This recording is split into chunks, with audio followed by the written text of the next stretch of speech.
Yeah, it does. It's like she changes every single week. I don't know. Hello. She's been devolved, Miss Zoom. Hello, and welcome to another episode of Improperly Packaged, a show where we unbox topics related to movies, TV, and games, and the whatever. I am Jordan. With me is Luke. How you doing, Luke? I feel like I should clarify. It's like saying the whatever makes it sound a lot different than what it is. You know, it makes it sound like we're gonna get into like talk about ghosts and aliens and crop circles. We've talked about aliens before. Yeah, it's not completely outside of our wheelhouse. We haven't hit ghosts per se or El Chupacabra. Yeah, and there's and we'll have to slip it in one of these episodes to come. Who knows? Who knows when ghosts will make an appearance in the podcast? Yeah, and I might talk about it some today too. Ah, that is at least the word ghost. I'll say that. I don't know. Yeah, you'd be really surprised playing that game. You're like, where are all the ghosts? I was promised some ghosts. I was thinking I'd be ghost busting or I don't know, zap blasting ghosts. Oh man, this book has been on the desk for weeks now, and this book has been bothering me a lot. It's Dune, if you can't notice. I mean, I've only have a few more weeks or like a month or two or so, month I guess, to actually read this thing before the movie. It's October, and so yeah, I mean I'm not very far into it, about this much. It's about doesn't look like a lot, but yeah.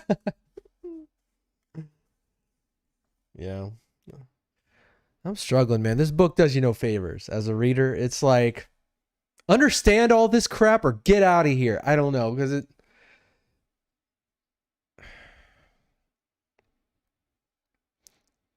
like watching the trailer helped me. It's not the funny thing. It like helped me feel know where at least I'm going here. I don't know. But I'm determined. I'm gonna finish this thing before the movie. It'd be because if I don't, I don't know if I'll go back. If I watch the movie and mid book or whatever, I don't know if I'll go back to the book. So I'm gonna do it. I'm gonna get to the point where I feel like I know what's going on because I feel like you have to have like a dictionary or a Wikipedia at the beginning of this book because they just throw out so many insane names, so many insane terms, and you're like, wait, what is that? A place or a person? Okay, it's a religion. Got it. And so you get so confused. It's tough. Mm-hmm. Like I continuously think about this, Luke, and like recently, and it's starting to worry me. Yeah, I'm worried. I mean, I'm honestly a little worried. I feel like they'd show some sort of media at this point. They haven't showed it like a poster or like a title. Like Matrix Resurrection is what's been. Yeah, it's been it's been coming for a long time, and it's only like a few months away at this point. You'd feel like you'd want to get something out there. I mean, maybe because it's on streaming or whatever on HBO Max as well, they don't feel the need to press it as much. But I don't know. I feel like we had a Dune trailer like ages ago. But what do I know? Canceled. Movie got canceled. Got it.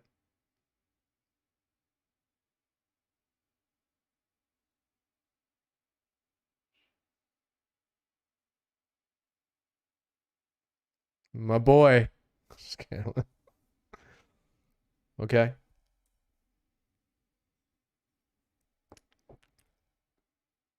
Don't say it. I'm just kidding. Say it. It's like, wow. That's the title that we immediately came up with after seeing Matrix Revolutions. So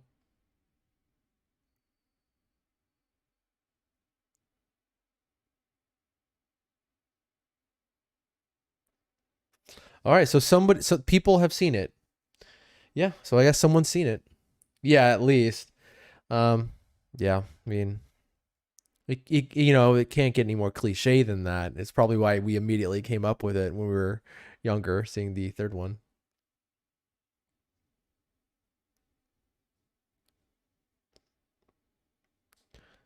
Yeah,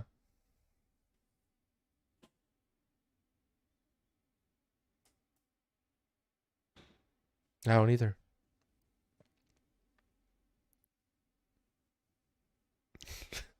Are you imagining Neo just like sitting up slowly?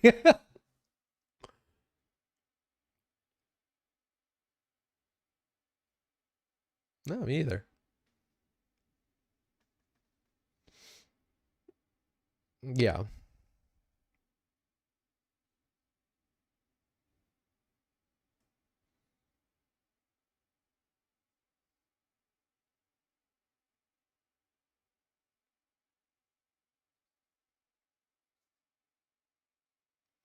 Zion? No. Squiddies or whatever flying all over the place. Oh yeah. Mm-hmm. A lot of talks with like old people in cloaks. I just want to see what this is. I'm the most curious about this movie. I am. I mean, there's another movie that's got me a lot of hype for December, but this movie, I have no freaking idea what they are, what they could possibly do. So, wow, am I not intrigued?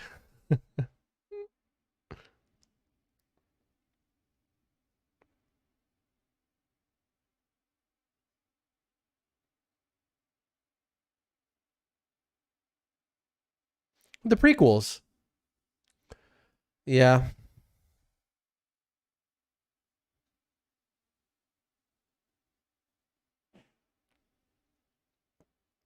Yeah.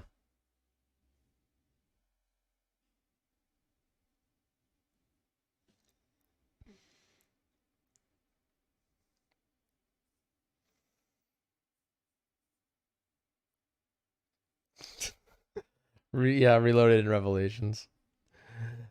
Um, yeah, that's a long time. I hope, the most ridiculous thing that could happen, I hope they pick it up right where they left off, where they're like, where he's like, Miss Oracle, will we see Neo again? Oh, I suspect so, honey.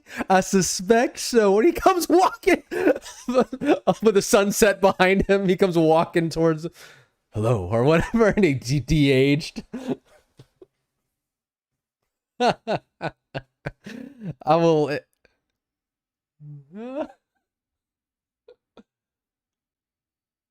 Resurrection came out. That sounds right. That sounds good to me. Yeah. Well, what is this? A Matrix retrospective? Let's that's the whatever, folks. It's fine. Luke.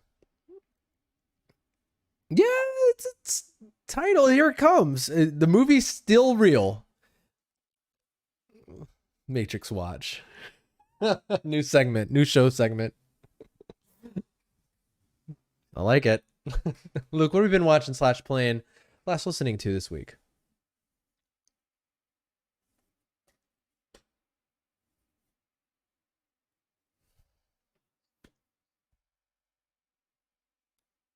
Yeah. Leonard Skinner. Just kidding. I don't know. Stephen X.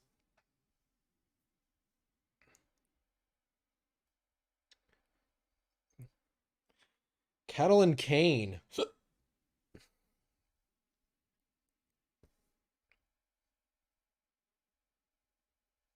Oh. The Cure.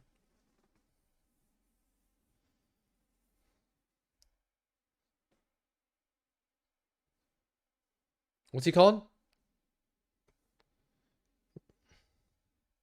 Dalton Hopkins. Awesome. Looking it up. Got it. Sweet. Number one song for him. Awesome. I Melt With You. Very nice. We'll listen to that later. Luke, I must thank you because your last recommend has been really awesome. The night game. Oh my gosh, so good. Like, holy, you weren't joking, man. That stuff is good. I've really better than yeah, for sure. I mean, that the latest album that he came out with, that thing is I think pretty tremendous. Dog Years. Man, like a lot of it's very much like a good variety. Like my wife was listening to it with me when I was listening to it in the car. She was commenting. She's like, "Wow, this guy's got a lot of range as far as like his writing style. He went from like stuff that sounds like Michael Jackson, stuff that sounds like Prince, and then like something that sounds like early 2000s rock. It's really impressive. And yeah, which yeah, you would know well. But it's great stuff. I'm with you. I highly recommend it. It's really I think really awesome pop music.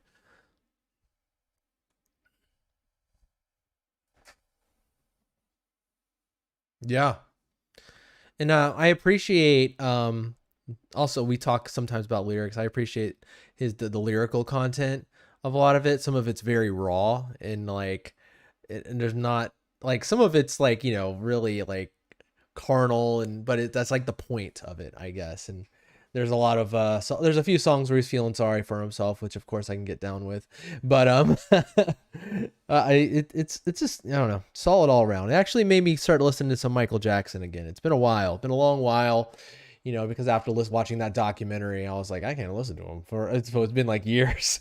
But you know what? His music's great and he's dead, so yeah. But anywho, that's pretty much it for me. I've been listening to a new podcast, uh, YouTube channel I've been following for over a decade at this point. Cinemassacre that has like the angry video game nerd, like he's like dawn of YouTube kind of stuff with his game reviews and all that stuff. But I've always been following his channel just because the main guy James Rolfe, has such a good mind for film and games, and so it's great to see them finally start a podcast. So good, it's good stuff. What have you been watching slash playing, Luke?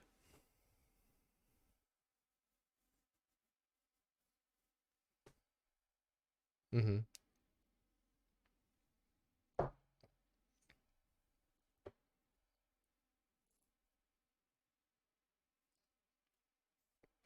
Yeah.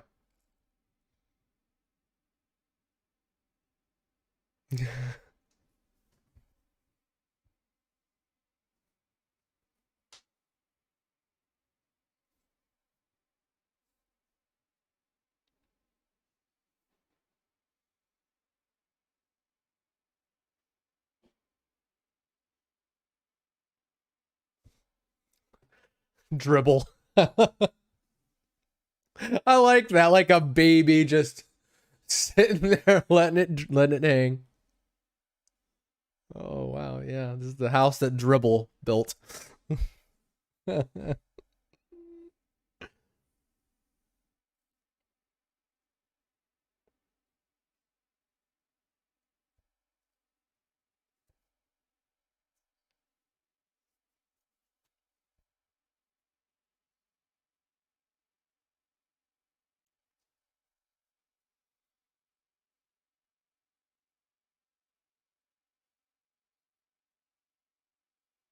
Hmm.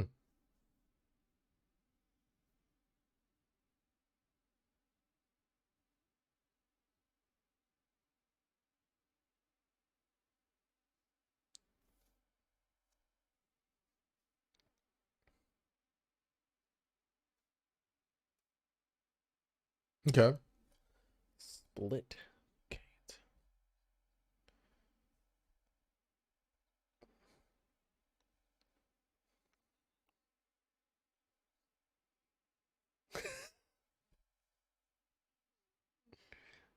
Okay.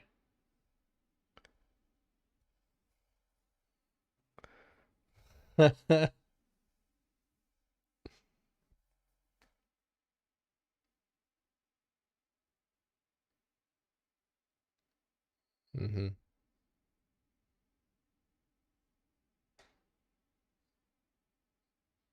Hmm.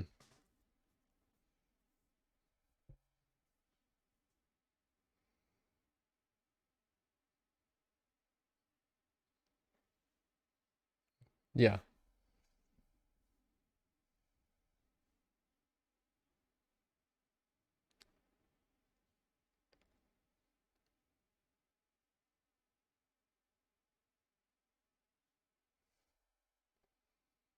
That's crazy.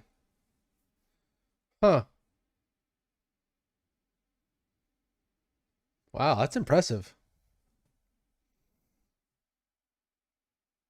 Yeah.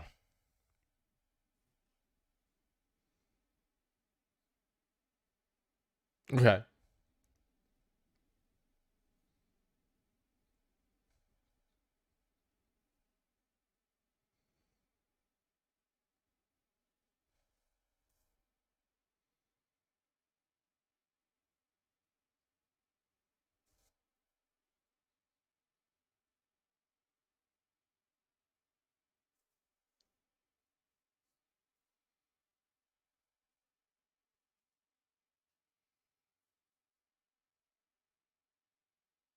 Hmm.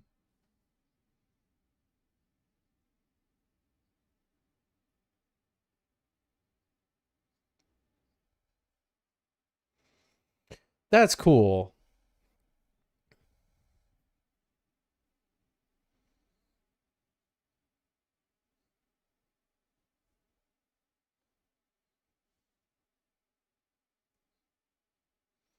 Yeah, it's a unique mechanic. Like 100%. Yeah.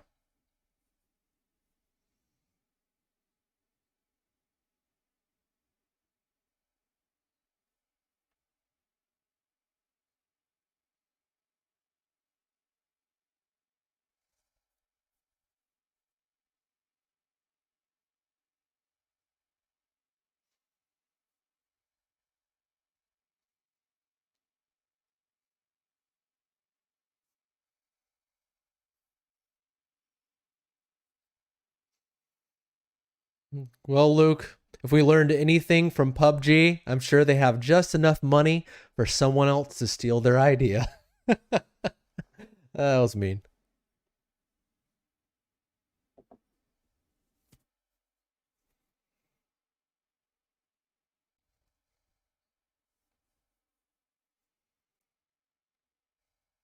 Awesome.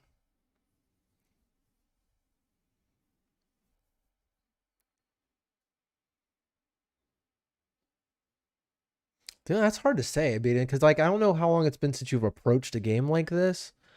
That I know of at least. I mean, my my instincts tell me that you'd like it just fine, but not well enough to grab it by to be like, this is it. You know what I mean? This is the game I'm playing now. That's my instincts. How did it go for you?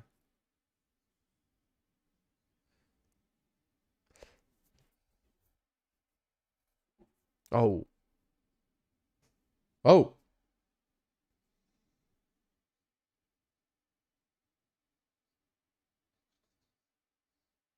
yeah,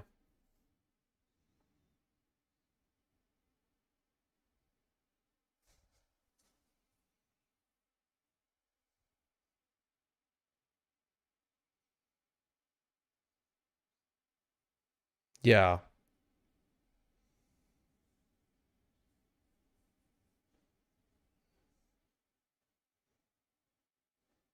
yeah. Furies.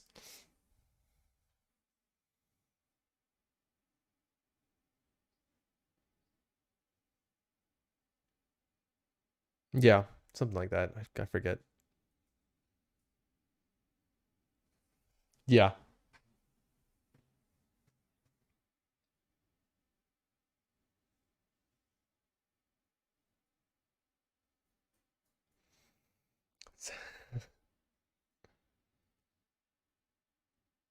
yeah,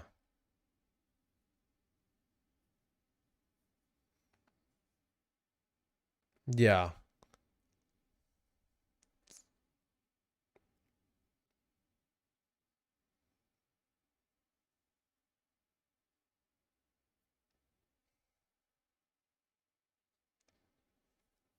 Mm-hmm.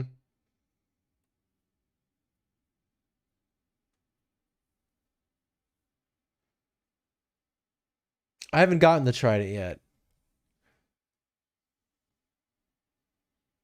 Yeah.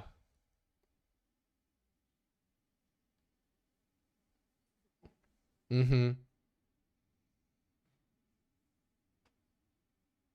No, no. I'm sure a lot of people played it. Do I need to? Mm.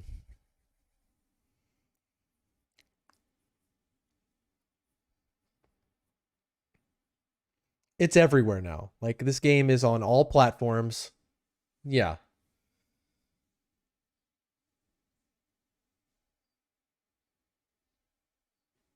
Yeah. Switch. Yeah.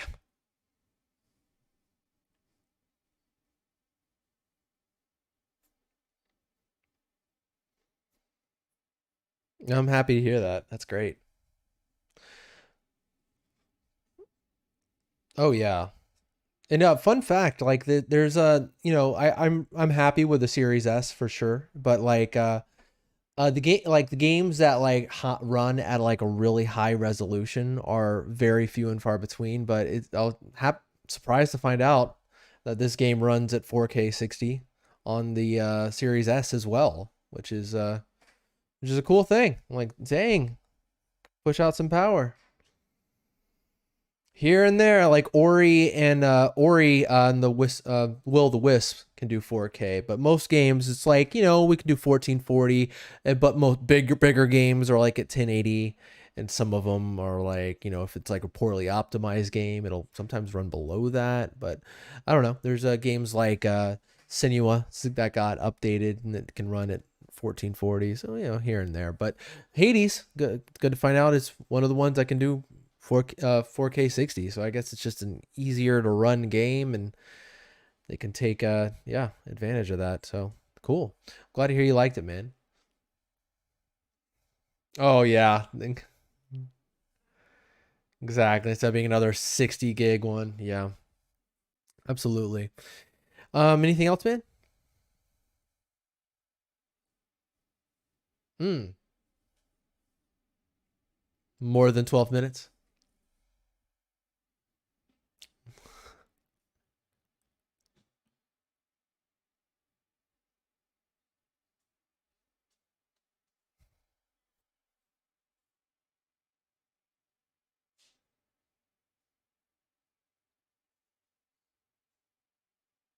Hmm.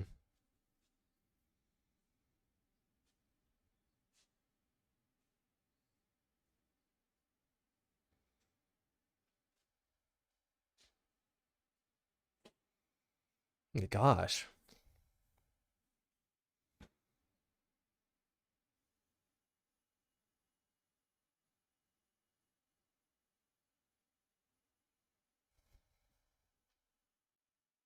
Stellar voice cast. 12 minutes. I haven't been able to play it yet. I haven't downloaded it yet. So I'm looking forward to it, but hmm, strange. No, not that I not that I'm aware of. Maybe I did a pre-install. I don't know. I don't think I did, but I haven't played it yet. I will. I'll stick with some playing stuff for now, and I'll get into what I'm watching. But so when a game kind of sneaks up on you, you're like, oh shoot, this game's coming out. A game that I've been like wanting for a long time. Like this is a game I've been waiting for over a decade. It's really looking forward to. Let's see, how long has it been? I don't know. It's been a very freaking long time. But No More Heroes 3 I'm a fan of the franchise. I mean, it's hard to know because it's like No More Heroes 1 and 2 came out, like the first one came out like 2007 on the Wii. And same thing with No More Heroes 2 came out like 2 years later. And then whoop, all this time passes, and just now we're about to get No More Heroes 3 in a few days. And so I've been like, yeah, it's crazy. I've been determined to kind of catch up before, it's been a long time. I haven't plugged in a Wii and played No More Heroes, and who knows how long, but they released them No More Heroes 1 and 2 on the Switch, and so I was like, you know what, I'm gonna get caught up. And then like it kind of, the fact that No More Heroes 3 is like coming out soon was like, oh my gosh, that is coming out soon. So I've been trying to dive into that so I can play, so I can, get into No More Heroes 3 and feel like I'm up at all the in jokes or whatever. So I'm playing No More Heroes 1 right now. I'm about halfway through it. The gameplay loop of these games, in case you didn't know, like the main thing it is it's about style, humor, and just a lot of references, honestly. But the gameplay loop is like you're an assassin trying to rise in the ranks of assassin. You want to be the number one assassin.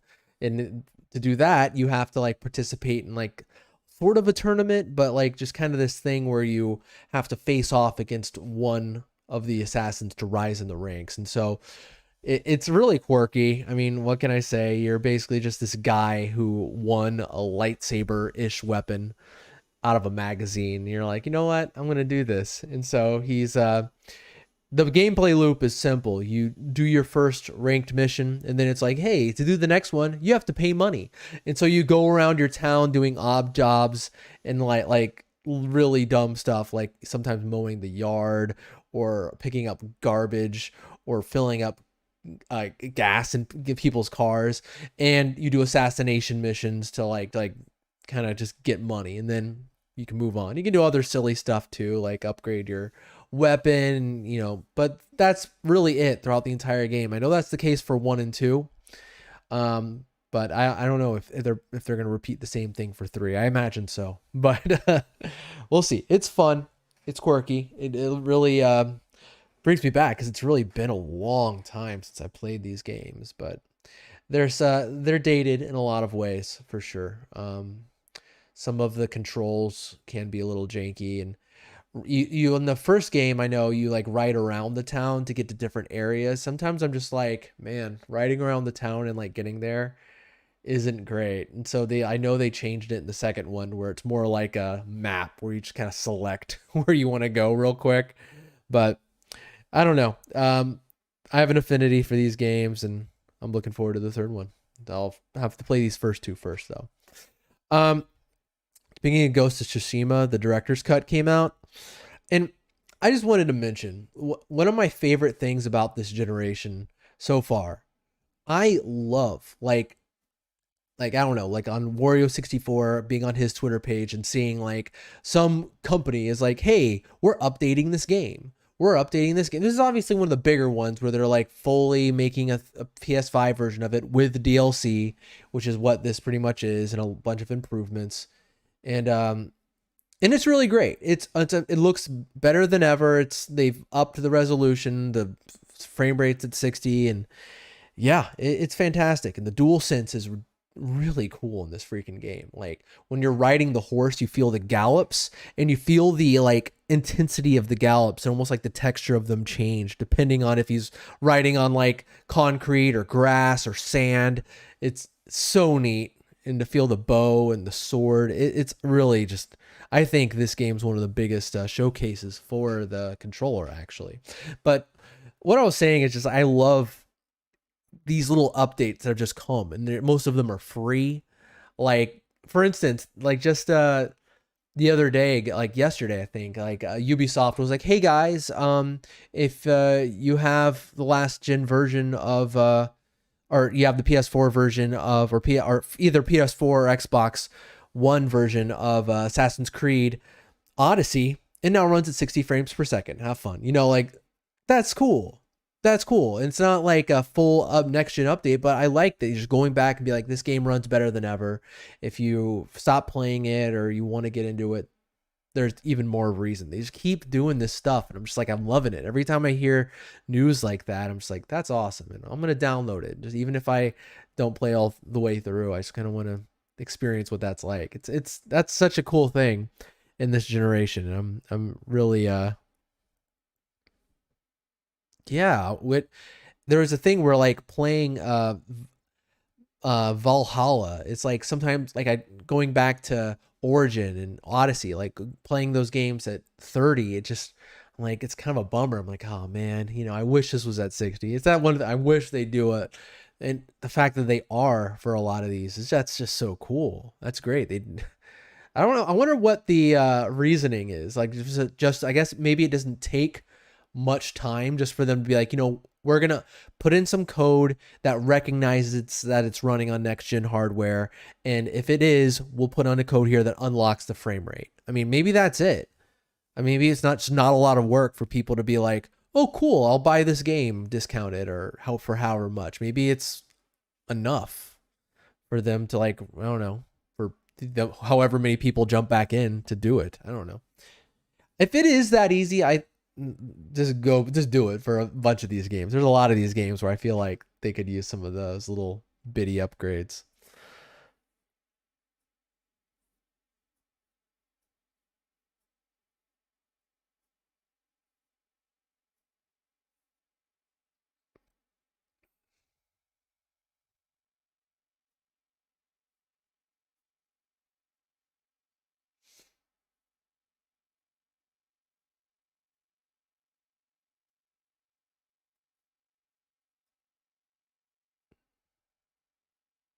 Yeah, maybe we can do fun the next big thing. Um, the main thing I wanted to talk to you about, Luke, is I started Ted Lasso. Um, Amber and I are about we're almost done with season one. We're about on episode 8, I think. 10 episodes in a season. And yeah, I mean so this is probably my new favorite show right now. This is really really good. And I didn't really know much about what it was about. Yeah, tell you like I had a day. I think it was. I'm trying to remember which day it was. It was Tuesday or Monday last week. I was having a bad day. It had to be Wednesday, I guess. I was having like just a bad day at work. I just wasn't feeling great. I wasn't feeling very like I was in a terrible mood, and so I watched the first episode of Ted Lasso. It cheered me up. Isn't that like a cool thing sometimes? Where you're in a bad mood and something cheers you up, and it's something as silly, I guess, as a TV show. And I watched the first episode alone. Sometimes I'll do that to be like, all right, let's see if I like it, and how I like it will depend on if I say, Amber, we should watch this show. And I was immediately like, she got home, I was like, let's watch this show right now. And so we started watching it, and we watched like a bunch of episodes. Then we watched a few episodes the next night, and it's fantastic. I mean, if like you're on the fence about it, I mean, it's magnificent. Just jump into it. The plot, I didn't know what the plot was going forward. And the plot's great. It really is a good plot, but I almost don't want to tell you the plot because it like describing this show almost sounds, it doesn't do it credit, honestly. If I'm gonna describe the plot of the show, honestly, it sounds more like a turnoff. Honestly, like I described it to Amber, I was like, you know what? Never mind. Let's just watch it and you'll see. And so it's just great. And it's like a comedy, but at the same time, it's not a comedy where you're laughing at every other line or every like line of dialogue. It's not that kind of comedy. It's like, I guess the word feel good comedy applies here, where it's just like you just feel great watching it, and the characters are so good. Like the characters are great. You get to know them really quickly, and you get to like, a lot of them are so likable. Even the ones that aren't supposed to be, you end up like being invested in the characters, that even when they're doing something stupid, you're like, you want them to succeed and you want them to do the right thing. And Ted is such an endearing character. You every time he's on screen, you're rooting for him constantly, and it's just yeah, I'm praising the crap out of this show. And I don't have anything negative to say. I think it's worth all of the praise that it's getting. It is so good. And it's if it continues like this and keeps going, I don't imagine I'll be unsubscribing to Apple TV Plus for a while. I am so impressed.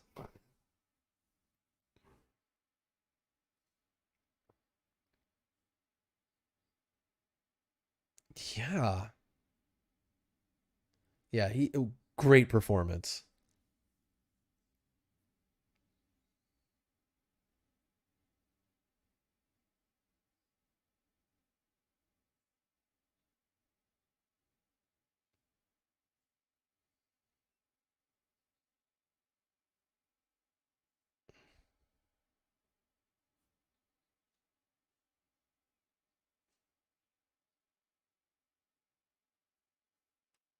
Yeah.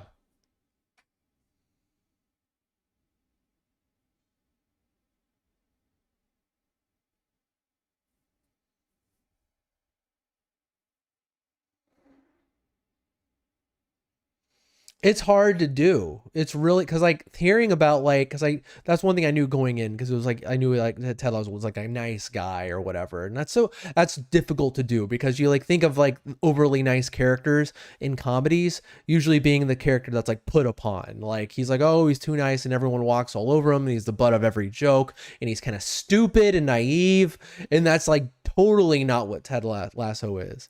Like he is like he's smart, just as much as he is like kind, and and he's determined. He has like so many more good qualities as like I'm just a Care Bear and I'm generically nice, and annoyingly so. No, and that's difficult. That's difficult to act and that's difficult to write. And the fact that they've pulled it off to a point where I don't even see Jason Sudeikis anymore when I'm watching this character, it's awesome. I don't know. It's just I'm so glad the show exists. That's good to hear. Yeah.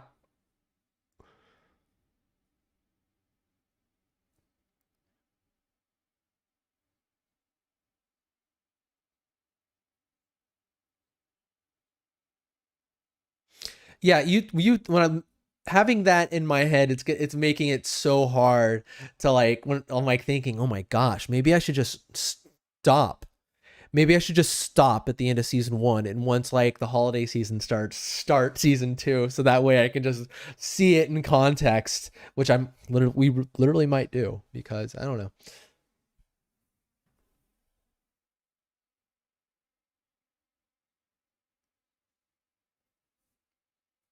You have seen the episode after, right? So it doesn't like say, remember what happened in that last one? Whatever. Okay. Okay.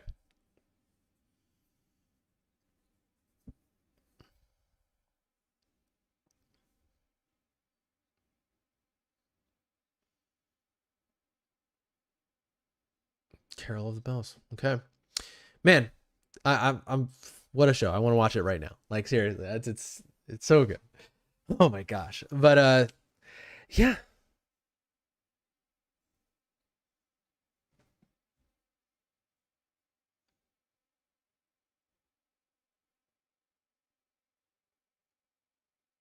this is it. This is the best show I've seen in a long time. So that I know I'm praising it to high heaven, but it's ridiculous. It feels so refreshing watching that show. So check it out. Well, Luke, I think it's time for us to go into our topic ish. I mean, there's not too much going on. I mean, before we do that, did you see the Vanguard trailer? Or yeah, does that make you think anything new? Made you any new feelings up inside of you?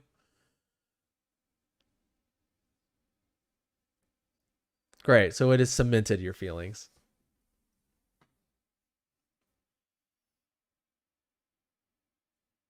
Ah.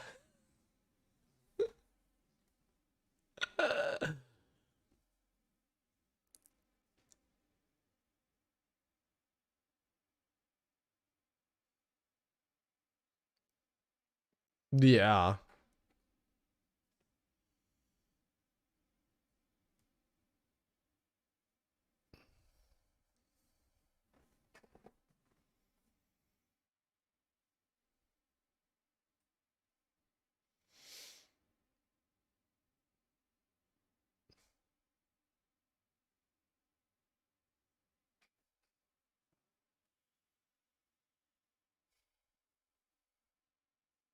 Yeah.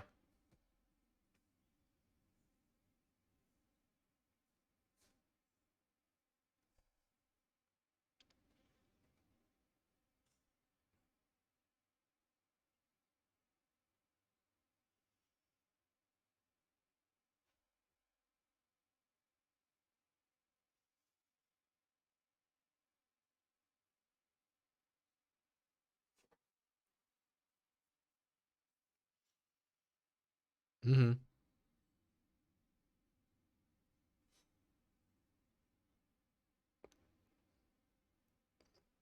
Yeah. Yeah. The good people too. The good people that are there. Yeah.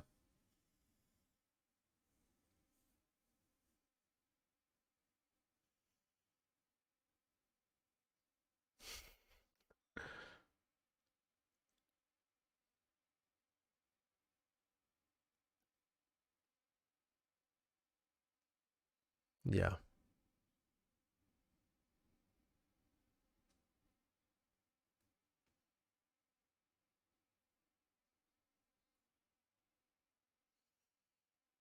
Yeah.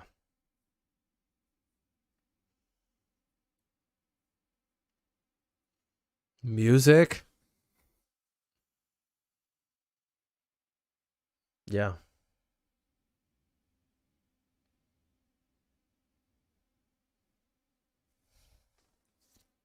Yeah.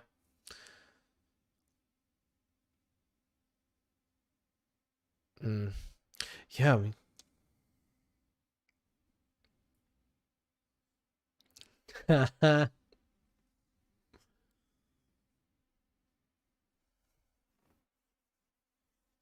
Mm-hmm.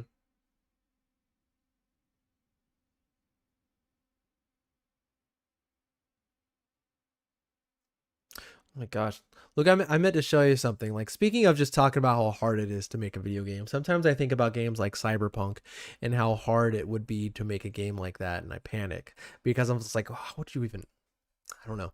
But I'm getting ready for when this next gen patch comes. I am there. I wanted to show you this because I want to play this game, in the best way possible for me. And for me right now, that's on PS5 whenever that does release. And so there was a sale. Um, I went ahead and got the PS4 version that will upgrade with the Steelbook, and I haven't unwrapped it yet. $10. $10. That was wild. I was like, well, I don't care if I have to sit on it for a few months or whatever. Now's the freaking time. I don't care if I'm usually digital only. That is $10. Whatever, but I'm ready for it.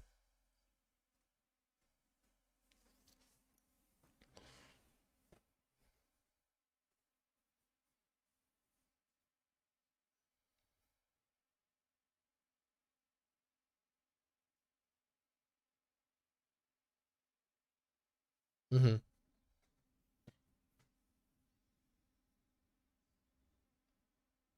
Yeah.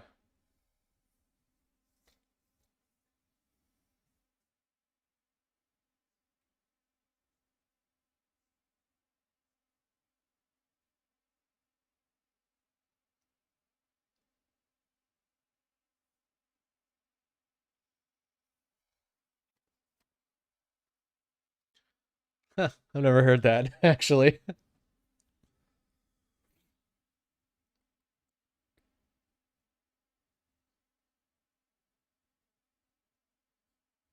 Yeah. It's yeah, exactly.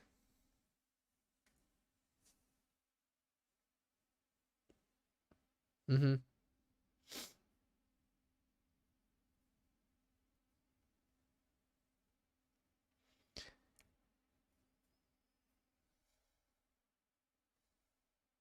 It's always hard for me to feign anger at like a company. I just want to play a good game. That's all I want. I just want to play a game, and so I try to do my best to do what's going to give me that best experience. And so for me, it was just waiting. But for other people, it's just playing on their next gen hardware. But like the thing with Halo Infinite and how the Forge got delayed and how the co-op um campaign got delayed. Yeah, I can't feign um anger at that because I am most excited about just playing the campaign myself. I just that has me excited. Like, oh, more open campaign for Halo again, not switching back and forth between locked. I'm psyched. Yeah. People are just, there's a lot of outrage that people just love to throw around. And yeah, people are bored. What's the saying now? Touch grass, I guess. I don't know. But I yeah, I suppose that is what you need to do. Um, but anyways, I think the biggest thing that we're here to talk about today, I guess, I don't know how long we have. We're going to be able to talk about the big one, Spider-Man: No Way Home. We got our first trailer after a few like some cell phone footage or whatever came out. Luke, you heard about that? Yeah. Uh, like rolled around. Like, just don't do it. Yeah.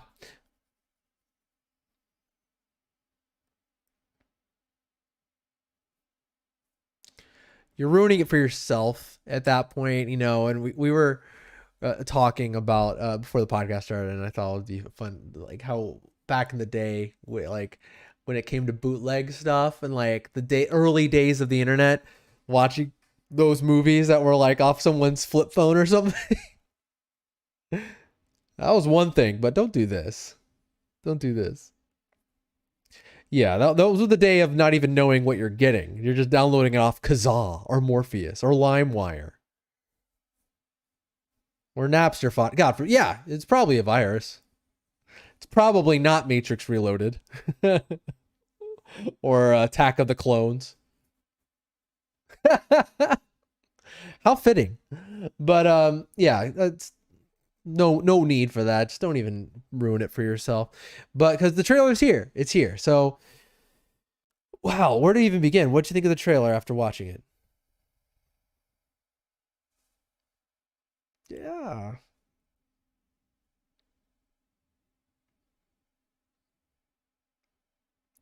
Everything. Yeah, this is the trailer.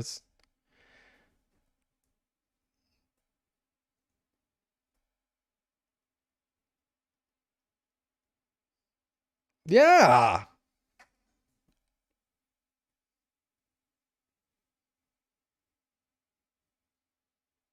Yeah.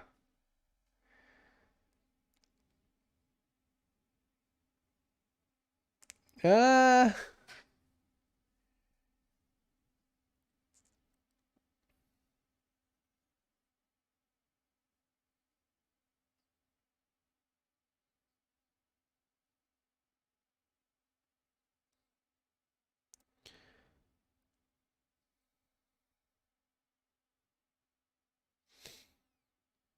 yeah, you know, I'm really looking forward to this. You know, I really enjoy Homecoming and my gosh, Far From Home. I'm gonna get mixed up with Far From Home and No Way Home like a million times. But with Far From Home and Homecoming, it's like they both kind of have like, yeah, there's superhero stuff going on, but there's a lot of like high school hijinks. But it looks like we're going off on an adventure, and there's not a lot of high schoolers following them around. We're not gonna be goofing on Flash Thompson or anything like that. This is a teaser. Yeah, that you're very right, Luke. Thank you for pointing that out, because while it may look like the whole movie might be Spider-Man and Doctor Strange flying through the clouds, that might be 15 minutes of the movie of trains flipping around and pumpkin bombs being thrown, and we could get a lot of homeroom.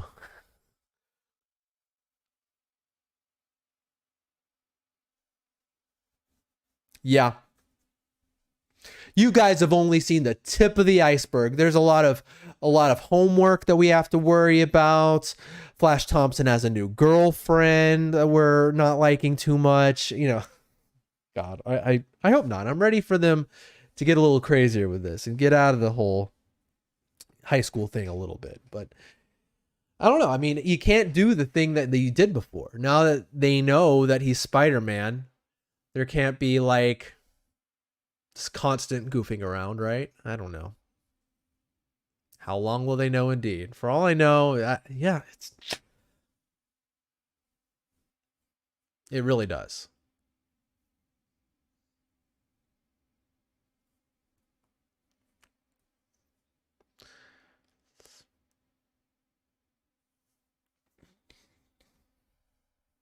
Yeah.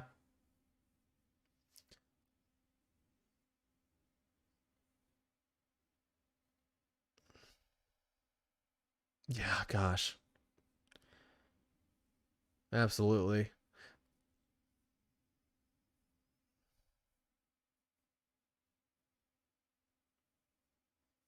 It's all right. They're not here.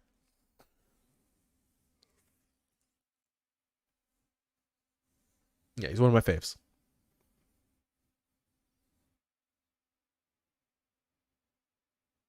Mm-hmm.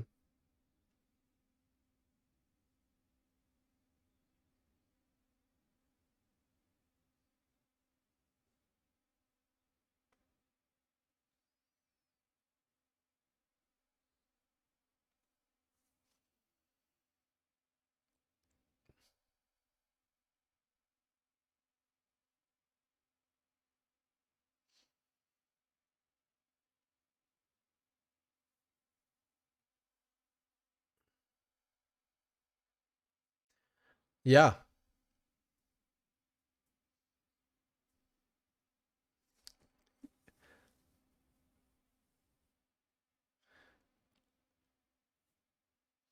Yeah. And it's a mm-hmm.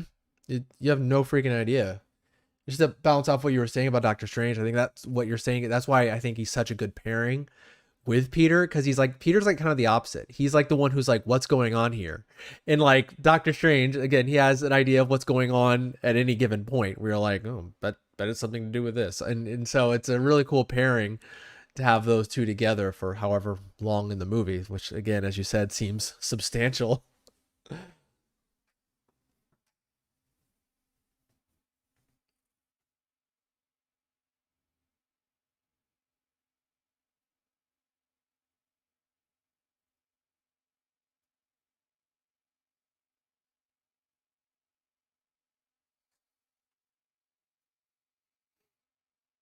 Yeah.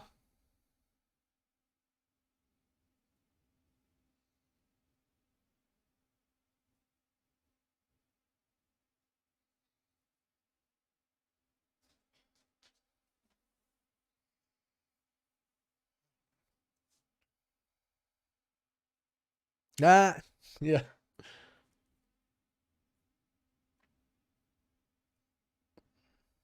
So like a Nolan-esque magical sleight of hand. Remember that one time? That was man. Uh-huh. So other Spider-Man stuff. What are you thinking? No, I mean like yeah, well, yeah, but like when I mean other Spider-Man stuff, I mean like other Spider-Man stuff or Spider people. Like we got freaking Alfred Molina Green Doc Ock showing up here. And we got the pumpkin bomb being thrown down and hearing Defoe laughter. What I can only imagine is Defoe laughter. Unless it's Dane DeHaan.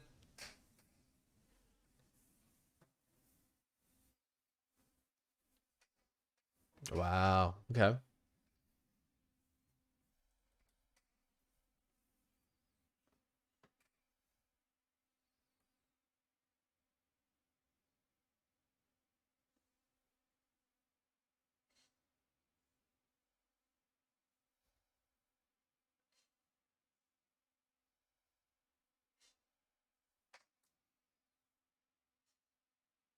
Oh yeah. Ralph Boner.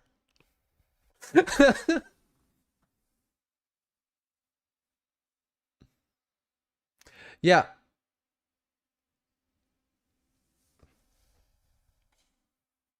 It's definitely my thing. I've ever since like the MCU started, like imagining I've always spent a lot of time like imagining other like cuz when the MCU started, like there wasn't even Andrew Garfield yet. So I was like, "Oh man, imagine if Spider-Man showed up." And the only thing I had in my head was the last Spider-Man I saw, which was Andrew Garfield. And then when Andrew Garfield, I mean, Tobey Maguire.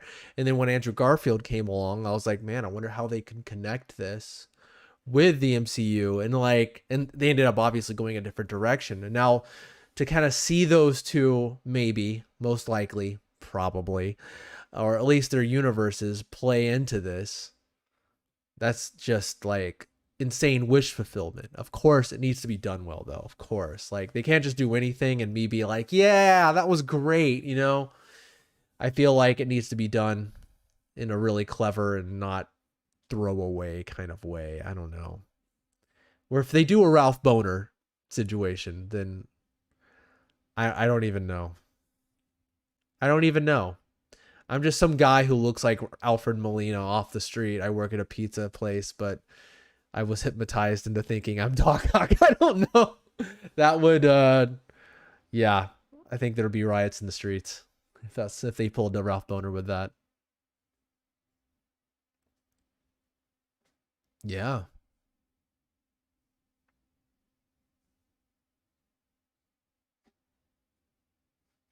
Yeah, two movies.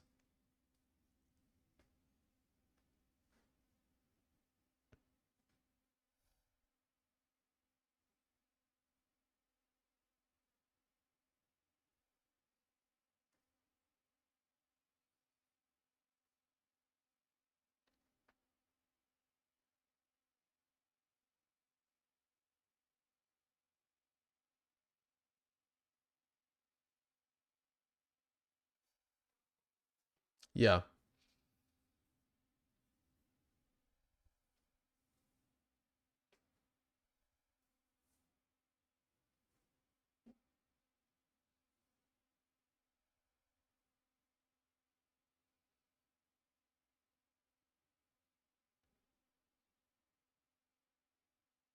Mm.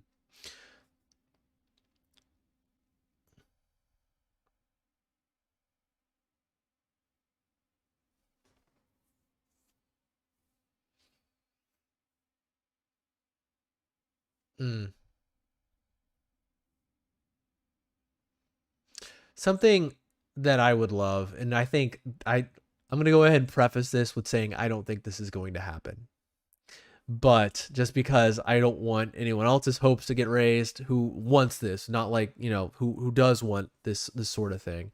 But what I would love, because like I'm so connected to those Spider-Man movies, it always killed me that there was no closure at all. If there was just anything there to say, here's a little bit of closure for that Spider-Man series and that Spider-Man series, which both got interrupted, basically. Like even Spider-Man 3, like it wrapped up a little bit, but they obviously meant to continue. With Spider-Man, Amazing Spider-Man 2, oh boy, did they mean to continue. I would love it if they just did a little thing to be like, here's where this Spider-Man ended up, wrap up their story. Here, just it doesn't take much, I don't think. But if that ended up happening, man, honestly, I'd be crying in theater probably. I don't know. It'd be like the end in Days of Future Past when like X-Men 3 ended like it did, and then Days of Future Past came and made it okay for me. It would be like that kind of emotional experience, but that's asking a lot. That's asking too much. And I don't know if this movie could or should do that, because yeah, I mean, it's got its own story to tell. We've already got Doctor Strange in here and a bunch of Spider-Man villains. Who knows who else is going to show up?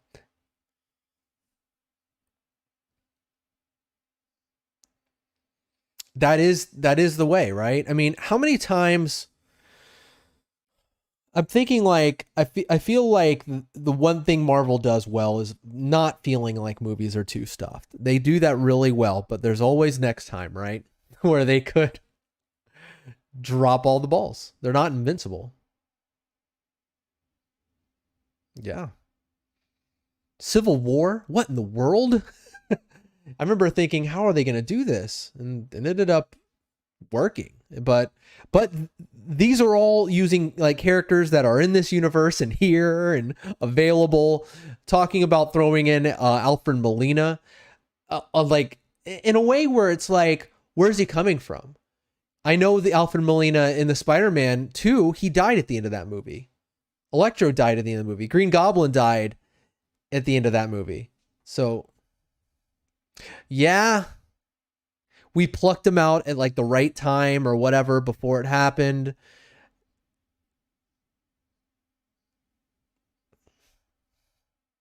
Absolutely. They like if you imagine how imagine like you just literally are like transported, because the funny thing is like I know like Danny Elfman and Sam Raimi, they're like involved in the MCU now. Like Sam Raimi's directing Multiverse of Madness, and so he's in the whole Doctor Strange thing. Imagine like they go into the showing what's going on in the Tobey Maguire Spider-Man universe, and that score kicks in, and it's like evocative of the Danny Elfman score. Oh my god! And they just kind of show here's what how they got plucked out and how his universe got changed because of what Peter did in this universe.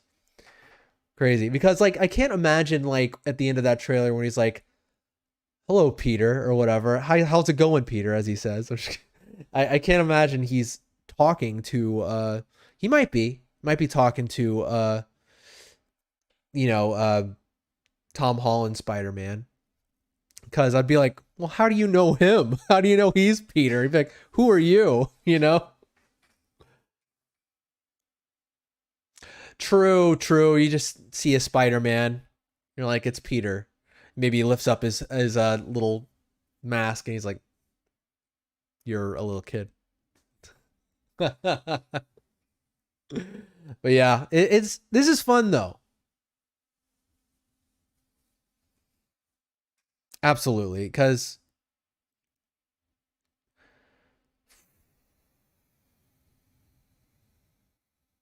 oh my god,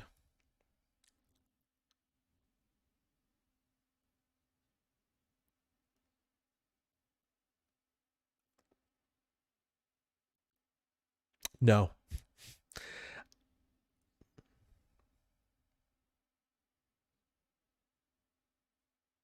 Gosh. The only thing I can think of is the Turtles Forever animated movie, where they have the 2000 version of the animated series and they bring in the 80s versions and they hang out together. That's the only thing I can that even comes close to what we're talking about here that I could think of, because it does. And even in Into the Spider-Verse, these are unique representations of these comic book characters, like Spider-Ham and freaking Miles and Peter Parker. Those are uniquely those versions of those characters. It's not like they're pulling like the video game, the Sony game version of Spider-Man into the thing where it's a pre-established version of Peter Parker. And so no, this uh, yeah,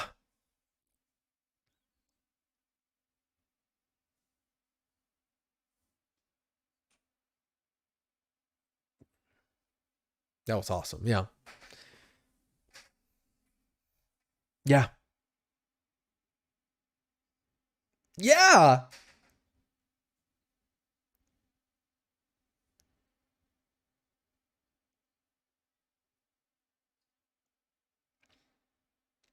absolutely. If all this happens, as far as the Spider-Man coming in, I think it's pretty clear that it is happening. It would be so awkward to be like, here's Alfred Molina, here's this guy, here's Electro, and it not at least happen a little bit. That would just be so awkward. Um, I feel good for them. Like I don't know how they feel about it, but I'm happy for them. Like, cause I know like with Andrew Garfield specifically, it was a really like not good ending to like his career as Spider-Man. It ended like badly. And so for him to put on the mask again and it be received well, that would be very nice. And it would make me feel, because I felt bad for him in a way where I'm like, jeez, man, I thought he was a good Spider-Man. I think all these Spider-Mans are good Spider-Man.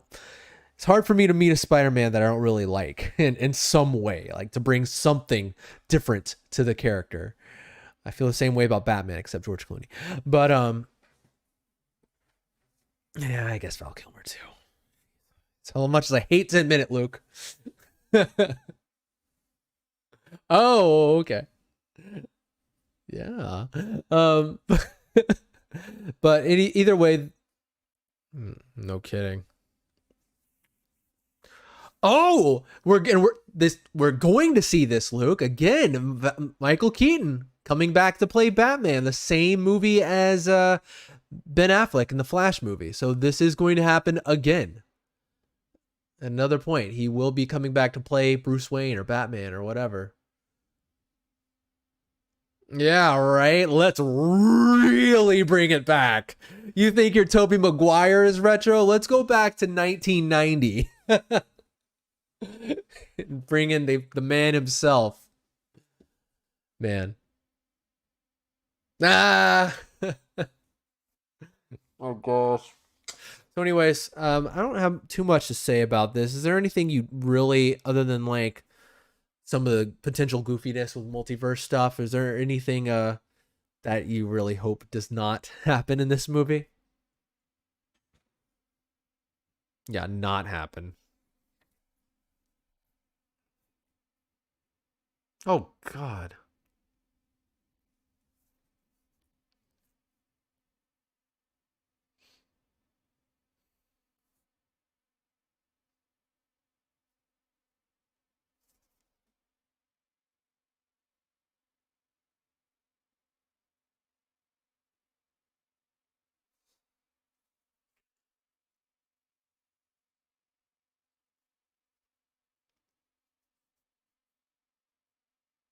Mm.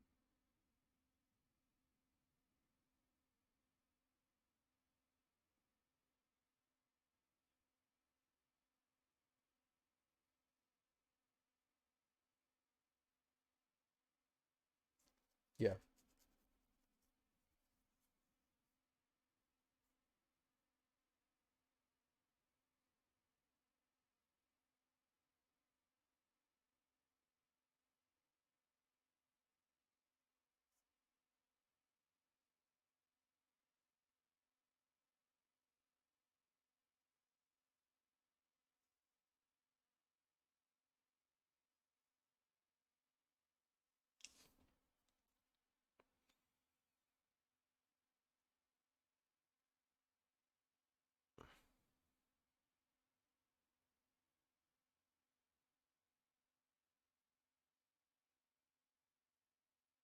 Yeah.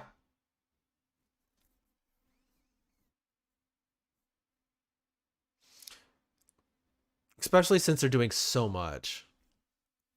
Yeah. Like there's always like this weird thing when it comes to the Spider-Man. Like I always want them to do like some of the classic stuff, and like there's a hesitancy because obviously what they did in Amazing Spider-Man, the first one, where it's like there's so much in that beginning portion that was exactly the same as the Raimi version. I still don't. I sometimes miss seeing things like you forget, like it's been a long time since we've seen like a character like Norman Osborn be prominent, which he's like supposed to be this huge Spider-Man villain.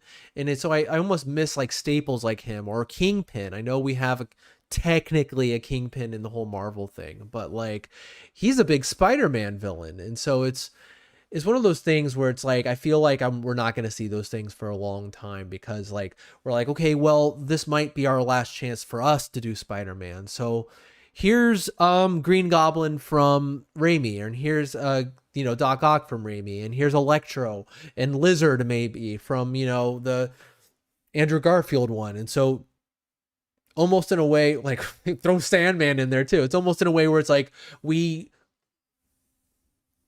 yeah, and we didn't do versions of these heroes ourselves, nor did we want to, because we're afraid of them being too similar, maybe. So here they are from another universe. And goodbye, Tom Holland. The last scene of the movie is going to be Doctor Strange waving goodbye with him behind a portal, holding hands with Venom or something. Bye. Bye. Bye, MCU. See you in Venom 3, folks. And Morbius 2. Oh. Wow, I mean, it's a possibility, man. I don't know.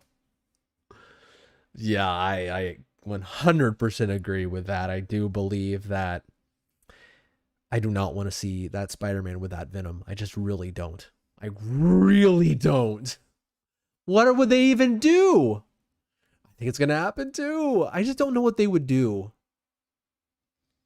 Yeah, Exactly. And they hold way too much of the of Spider-Man's leash for them not to get their way at some point, I think. You know?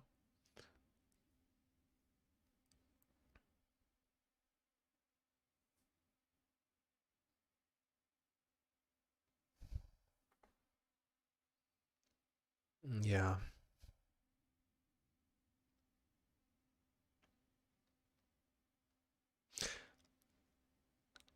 It almost makes me afraid for Into the Spider-Verse 2 because I feel like the first one was like, okay, well, we're doing an animated thing over there. Okay, Miller, Lord Miller, do your thing. We're doing the big Venom movie over here. And then like it became this surprise success. And I'm afraid they're gonna come in for the second one to be like, well, well, boys. You had yourself quite a movie over there. We enjoyed it.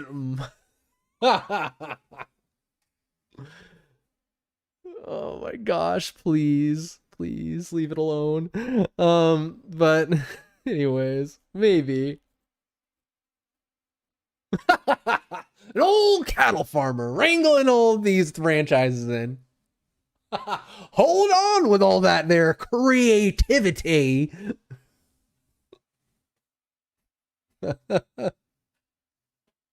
On all this silly stuff. Put away your pig and you'll I don't.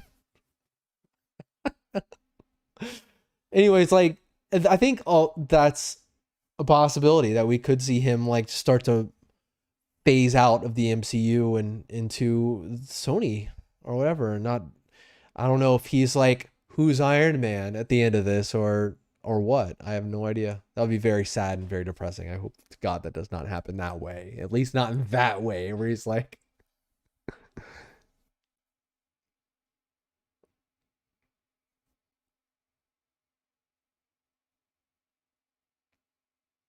Yeah.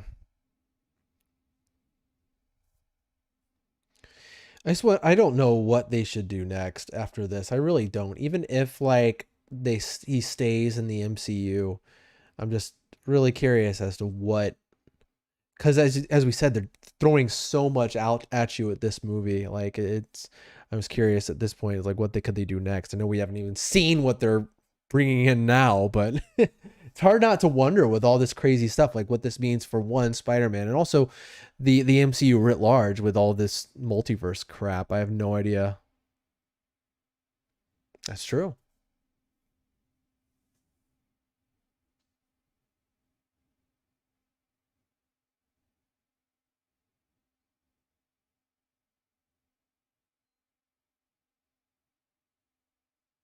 He's a big one.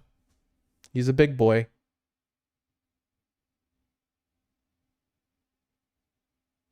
Yeah, absolutely. And like we're gonna get a big heavy hitter. I mean, you forget with like a lot of these a lot of those other movies, but Doctor Doom, he's supposed to be like one of the Marvel's big bads. He's like supposed to be like one of the biggest threats on Earth. But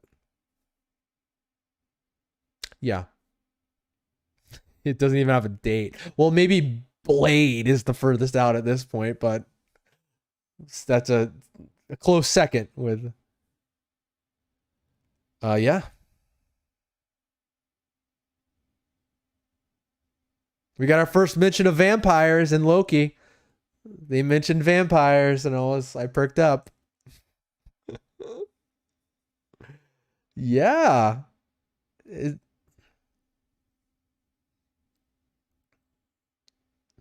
maybe. I don't know. I mean, absolutely. I mean, there's people I work with who are very, very young when Blade 3 came out. so so yeah, I mean Blade hasn't been relevant for a long time and yeah, man, I have no idea where we're going, but oh boy, vampires are coming. Spider-Man's gonna go hang out with Morbius and Venom. I don't know. Either way, I love the speculation. Like honestly, we haven't had this in a while. You know, with a lot of these movies, it's been like kind of like take it as it comes with like Black Widow and Shang-Chi. I've learned it's Shang-Chi, not Shang-Chi, which I've been saying for months. Stuff like that where it's like, okay, we're seeing solo movies, but it's fun to see the speculation that we're getting with Spider-Man. I enjoy that sort of thing for people guessing. I don't like the leaks too much because it kind of ruins some of the fun. I like people looking at the trailer, be like, oh, what does that mean? That's fun. That's been fun to me, and it's been a long time since we've had that, really. So it's kind of cool. Anywho, I think we're good, right? Got it all out of our system. What's next, man? What? Absolutely. Super happy. I watched I haven't done this in a long time. Like the thing I did when I was like 13, 14, 16, whatever, is when the trailer comes out, I'm going to watch it a few times. But since then, I haven't really done that. I've just like watched it once, and when it showed itself to me at theaters, I'd sit there and be like, ooh. But I watched that trailer like 3 times, and that's something I have not done in years. And so that's something. That's something, I guess. But and what we got coming up here, Luke?